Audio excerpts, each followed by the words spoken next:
Bien, muy buenas tardes a todos y a todas. Como habrán podido ver, este fin de semana tuvimos un proceso eleccionario ejemplar que se desarrolló de manera tranquila, expedita y segura, en orden, en 60 comunas de nuestro país y en 2 regiones para justamente que 2 coaliciones que existen en nuestro país pudieran definir en aquellos territorios donde no había acuerdo a priori quién iba a ser la candidatura a alcalde o alcaldesa de los respectivos municipios y en 2 regiones a gobierno regional. Esto es muy importante porque da cuenta de que tenemos una democracia sólida, que no le teme a los procesos electorales, sino que más bien los incentiva, que elige herramientas democráticas y participativas justamente para definir sus candidaturas cuando no hay acuerdo. Y los resultados de eso están a la vista, ¿no? Hemos tenido recientemente, el 2016, primarias para elegir candidaturas a los municipios. El 2020 también vivimos un proceso de primarias municipales y de gobierno y a los gobiernos regionales. Y lo que obtuvimos este fin de semana fue un incremento de la participación respecto a las 2 experiencias anteriores. Y si bien siempre como país el desafío es aumentar la participación, en esta última jornada eso se manifestó respecto a los procesos anteriores. Eso es una buena noticia. Felicitamos evidentemente a todos los partidos políticos e independientes de ambas coaliciones que participaron en este proceso. Felicitar efectivamente muy especialmente a quienes obtuvieron las primeras mayorías de sus pactos, pero también a todos quienes participaron y se atrevieron a dar este paso. Queremos señalar que el proceso además contó con los 523 locales de votación habilitados. Todos se conformaron, las mesas también, 5.881 mesas a lo largo del país que pudieron conformarse con el resguardo del Ejército, con la coordinación obviamente también de nuestro Ministerio del Interior y Ministerio de Defensa, con la disposición de los establecimientos educacionales, con la participación también de nuestros vocales de mesa y todos quienes con vocación pudieron cumplir un servicio público fundamental y clave para nuestra democracia. Estamos esta semana y también el fin de semana que pasó, pero esta semana seguimos con un sistema frontal activo. Por lo pronto no hemos tenido grandes efectos en la mayoría de las regiones donde se ha desarrollado, con excepción de la región de Valparaíso, donde hemos visto un socavón que está hoy día enfrentándose a una evacuación de 60 personas de los edificios correspondientes donde se generó este socavón por efecto de colapso de un agua, de un agua lluvia, ¿no? Y por lo tanto se generó la evacuación, esas personas hoy día están siendo tratadas y además hay todo un proceso de investigación a cargo de Serviu para determinar qué fue lo que produjo este colapso. De todas maneras tenemos una inversión a nivel nacional en materia de prevención con reforzamiento de infraestructura en varias áreas de 1 billón de pesos y eso también está considerado para el sistema frontal que va a llegar un poco más fuerte de lo que fue el fin de semana en la región metropolitana a partir del día miércoles. Estamos preparados para eso, el despliegue de nuestros delegados y delegadas, además de Senapred, que va a tener en breves minutos más un punto de prensa para actualizar la información respecto a las medidas que se están tomando para las personas. Por último, señalar la gira del presidente, ustedes pudieron escucharlo desde Alemania. En Alemania partió efectivamente esta gira presidencial donde el presidente visita 4 países acompañado de su canciller y varios ministros de Estado para reforzar los lazos diplomáticos y la agenda multilateral que hemos ido desarrollando desde el primer día de gobierno. Estos no son solamente señales para el mundo de que se puede construir amistosamente relaciones con gobierno aunque tengamos diferencias políticas, ¿no? Se puede construir relaciones amistosas para tener una agenda común en concreto. Y eso está teniendo efectos en nuestro país y en el mundo. Y eso es lo importante, ¿no? Aquí no se trata solo de la buena amistad, de las relaciones diplomáticas, sino que cómo esas relaciones, esos acuerdos, esas decisiones contribuyen al avance de nuestras democracias, nuestra agenda de derechos humanos, de mayor bienestar, de progreso y de crecimiento económico. Y el presidente ha dado cuenta de eso, ¿no? Hoy día en Chile tenemos 2/3 de las energías que se producen por fuentes limpias. O sea, hemos avanzado de manera considerable a través de ¿qué? De decisiones propias de nuestro Estado, pero también gracias a las inversiones de capital extranjero que en Chile han aumentado considerablemente, el mayor aumento desde el 2015 a la fecha. Todas esas inversiones que se están desplegando y que están llegando a nuestro país son el resultado de estas giras, son el resultado de estas conversaciones con gobiernos, pero también con empresas que se han puesto a disposición para atraer capitales, pero también para generar industria sostenible, para favorecer la descarbonización de nuestro país, para favorecer la industria del litio, para favorecer el desarrollo del hidrógeno verde, para atraer fuentes de energías limpias. Es decir, que si seguimos en este camino y si el presidente Gabriel Boric sigue liderando como ha liderado esta relación y este atractivo desde Chile a las inversiones extranjeras, vamos a poder superar estos 2/3 de fuentes limpias para la generación de energía. Pero también el canciller Scholz habló de otra tarea que hemos empujado que tiene que ver con la agenda de derechos humanos. No solamente a través de esta conversación con Alemania estamos reforzando lo que el presidente dijo en su cuenta pública en la línea de tener el Museo de Villa Baviera con un proceso de expropiación, pero no expropiar por expropiar, expropiar para poder reparar, para poder construir un centro de memoria, para hacernos cargo como país del proceso de reparación, incluso con aquellas violaciones a los derechos humanos del pasado. Incluso se agregó en esta conversación, y lo decía el canciller Olaf Scholz, que va a haber una colaboración también activa en el Plan Nacional de Búsqueda, que fue un compromiso en el marco de los 50 años de la dictadura civil y militar. Cuando nuestro ministro de Justicia anunció este plan, un plan inédito en la historia de nuestro país, no solamente lo hicimos para reforzar las capacidades del Estado chileno en encontrar a nuestros desaparecidos, sino que también pensando en la colaboración y ayuda internacional, y en ese sentido el gobierno alemán juega un rol clave en esa colaboración. Así que esperamos, evidentemente, el refuerzo a través de estas conversaciones de nuestra agenda, no solo de inversiones para un desarrollo sostenible, con progreso social, sino que también en materia de derechos humanos. Queda harta gira todavía para enfrentar los temas de persecución del crimen organizado, de reinserción juvenil. El presidente, ustedes saben que va a tener una visita importante al Centro Juvenil de Prevención del Delito más grande del mundo, que está en Suecia.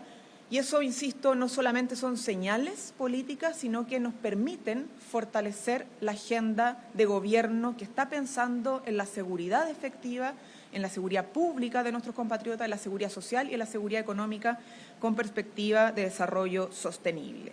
Así que esperamos una gira exitosa y por lo pronto esta semana vamos a estar ministros y ministras desplegados no solamente en el Parlamento acompañando los trámites legislativos, sino que también en territorio, en las regiones. Vamos a seguir con este mandato que el presidente nos hizo antes de la cuenta pública, de seguir estando en terreno, en regiones, acompañando a nuestros ciudadanos y ciudadanas y monitoreando el avance de la gestión de gobierno. Preguntas. Hola, ministra, buenas tardes. Buenas tardes. Ministra, ayer hubo recriminaciones cruzadas debido a la baja participación de las primarias, específicamente por el rol de difusión. En ese sentido, como gobierno, ¿hacen un mea culpa al respecto? Y en el mismo tema, digamos, hay voces como el presidente del Partido Comunista que se mostrarían abiertos a discutir a que las primarias sean obligatorias, como lo que pasa en las PASO en Argentina. ¿Podrían como gobierno abrirse a promover aquello? A ver, lo primero que es importante señalar, y estábamos recientemente con los partidos políticos en el tradicional comité político ampliado de los lunes, podrán expresarse ellos y ellas sobre la valoración de esta última jornada. Pero a nivel de cifras, la participación en estas primarias fue mayor que las últimas 2 primarias. Si la tarea de un país es avanzar, es sumar en participación, y lo que logramos en esta jornada fue sumar participación. Todavía, efectivamente, tenemos espacio para seguir mejorando la participación ciudadana frente a algo que antes no conocíamos, ¿no? Las primarias legales es una reforma bastante reciente para la historia democrática de nuestro país y, por lo tanto, siempre el desafío es que tanto partidos como el CERVEL, los propios gobiernos de turno, propiciemos a mayor participación, pero comparadamente hemos logrado la mayor participación del último periodo, ¿no? Y eso está a la vista, hablan los datos al respecto. Valoramos también que los partidos hayan decidido ir a primarias en distintas comunas. El pacto de Chile Vamos más el Partido Social Cristiano disputó 20 comunas con primarias y el pacto del oficialismo Contigo Chile Mejor fue en 45 comunas. Y los resultados también están a la vista, más de 107.000 votos para el pacto opositor, 163.685 para el pacto oficialista, y todo eso suma un porcentaje mayor de participación entre militantes independientes respecto a la primaria del 2020 y respecto también a la del 2016, que fue mayor que la del 2020. O sea, el aumento de la participación está a la vista en esta última jornada. Ahora, cambios legales sobre el carácter del voto, yo creo que es algo que tendrán que ir analizando. Es una posición reciente, podrán señalarlo los propios partidos, evaluando la experiencia reciente que hemos tenido respecto a los procesos de votación, pero entendiendo también que las primarias son decisiones que toman los partidos, muchas veces no en todas las comunas. En este caso, como les decía anteriormente, solo en 60 comunas, lo cual de todas maneras es un avance. Por lo tanto, no es lo mismo que una elección obligatoria respecto a un plebiscito o la elección definitiva a alcaldes, alcaldesas o gobiernos regionales, ¿eh? Porque es más de decisión propia de los partidos frente a candidaturas que no terminan de resolverse por diferencias entre ellos mismos. Bueno, siempre en democracia los temas se tienen que discutir, las ideas siempre son bienvenidas, sobre todo cuando se trata de reforzar o que vienen con la intención de reforzar el sistema de participación democrática en Chile. Pero el Gobierno no va a fijar a priori una posición en un tema que es reciente y que será parte del debate de los propios partidos, dada la experiencia en esta primaria. Hola, buenas tardes, ministra. Buenas tardes. Quisiera que me señalara qué le parecen al Gobierno las declaraciones del fiscal nacional Ángel Valencia, quien solicita tener también la atribución de poder iniciar acción penal para la persecución de delitos tributarios. Esta iniciativa hoy solo la tiene el Servicio de Impuestos Internos. Entonces, quería que me comentara si eso es algo que se podría hablar, por ejemplo, en el marco de la discusión del proyecto de cumplimiento tributario. Bueno, lo primero, esta posición del Ministerio Público es conocida hace años. No ha estado excluida incluso del debate en torno a distintas iniciativas legales y considerando aquellas incluso despachadas del Congreso Nacional. Actualmente esa conversación sobre cómo mejorar los instrumentos de la persecución del crimen organizado de cuello y corbata está radicado en la Ley de Inteligencia Económica, donde se ha expuesto incluso por parte del Ministerio Público aquella posición.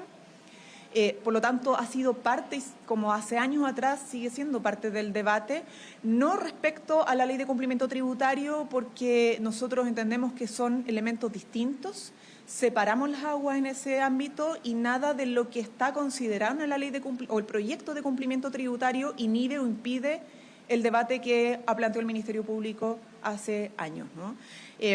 Ahora, todo lo que refuerce la coordinación entre el Servicio de Impuestos Internos y el Ministerio Público para efectos de las querellas necesarias en casos que se abren a partir de delitos tributarios, donde a lo mejor lo grueso no está en el delito tributario, sino que en otros elementos de delito económico o incluso corrupción, son cosas que efectivamente hoy día se pueden coordinar entre el Servicio de Impuestos Internos y el Ministerio Público, pero podrían siempre mejorarse. Ese debate, de todas maneras, como lo decía anteriormente, se ha expuesto en el marco de la Ley de Inteligencia Económica, que recordemos, el gobierno del presidente Gabriel Boric propuso al Congreso Nacional y que considera además el levantamiento del secreto bancario, que es clave para perseguir la ruta del dinero y, por lo tanto, dar con todos los involucrados, independiente del poder que tengan, en delitos que son graves y que terminan no solamente perjudicando la seguridad de las personas como el crimen organizado, sino que también respecto a delitos económicos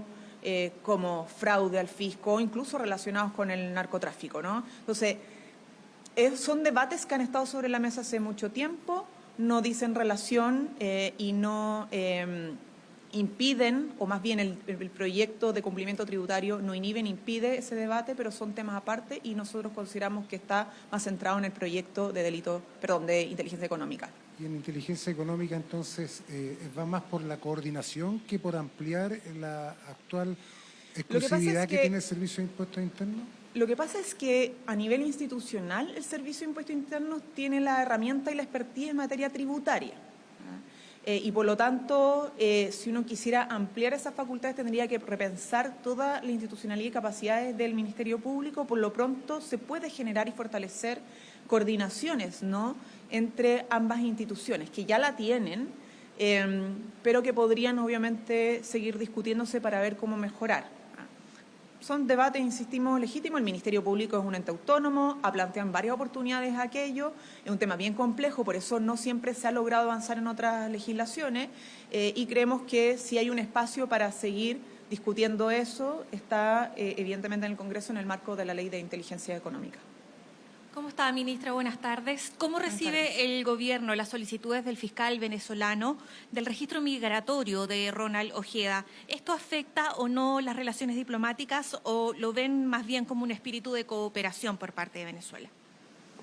A ver, nosotros, como ustedes saben, y el presidente así lo instruyó, emitimos una carta de protesta hacia Venezuela por las declaraciones y los dichos del fiscal general venezolano y entendemos que, y respaldamos, ¿cierto?, que la investigación del crimen, o sea, el secuestro y el posterior asesinato del ex general Ojeda esté a cargo del Ministerio Público chileno, ¿no?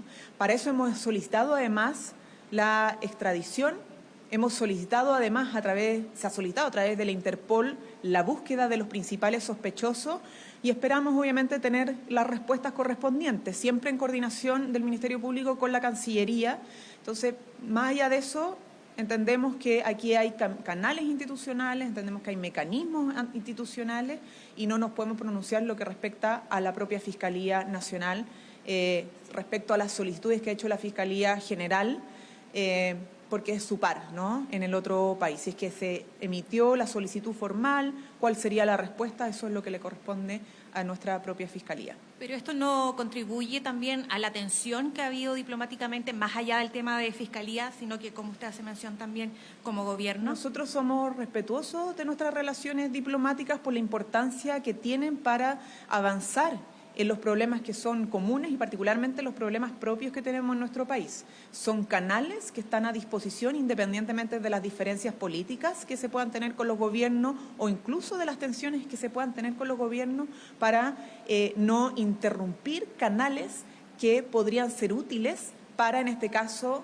la persecución de un delito, para, en otros casos, el control migratorio o incluso para las agendas económicas.